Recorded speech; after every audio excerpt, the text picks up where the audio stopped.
in developing the Adullam's Cave music project, it's been intriguing for me how many of the hymns have an association with Ireland, either Irish hymn writers or people who ministered or lived in Ireland for a time. And for instance, the great popular hymn on the priesthood of Christ before the throne of God on high was written in the 19th century, or perhaps the 20th century, by a lady called Charity Lise de Chenez.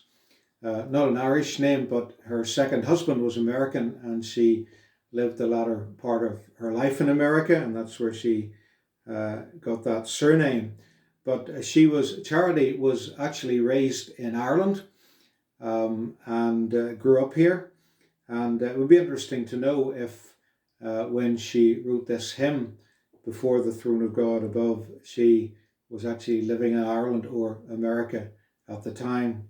But as I said the other day, many people who worship with that hymn, and it is a beautiful hymn, but rare, as we were saying about the priesthood of Christ today.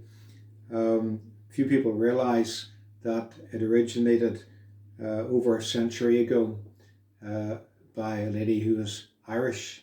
And today's hymn is by another Irishman, Thomas Kelly. We've already had a hymn by him, who was a preacher in Dublin. And it's a wonderful hymn about the fact that Jesus ministers not in an earthly temple, but in the heavenly temple. He sits in heaven, and there his priesthood is fulfilled. The laws and the shadows of the Old Testament have passed away, and he is pleading for us. And a lovely line here that refers to the high priest, the Aaronic priesthood, who had the stones on his breastplate and shoulders, one stone for each of the tribes of Israel. So as he stood before God, he was bearing the names of Israel as their human mediator or intercessor. And of course, this is all pointing to the true mediator, the Lord Jesus. But Aaron stood with these stones on his breastplate and his shoulders. But the writer to the Hebrews is very clear. Jesus doesn't stand as our high priest. He sits because his work is done and is complete. And this is where this hymn starts. The atoning work is done. The atoning work is done. The victim's blood is shed. And Jesus now has gone his people's cause to plead. He lives in heaven, their great high priest, and bears their names upon his breast.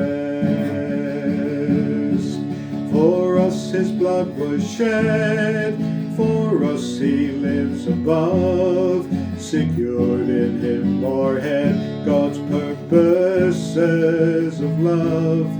God's righteousness opens the door to mercy's free and boundless store. No temple here below his place of service is. He sits in heaven now, a heavenly priesthood his. In him the shadows of the law are all fulfilled and must withdraw. Jesus, our high priest, may be hidden from our view. We're looking for the day when we will see him too. In brightest glory he will come to take his waiting people home.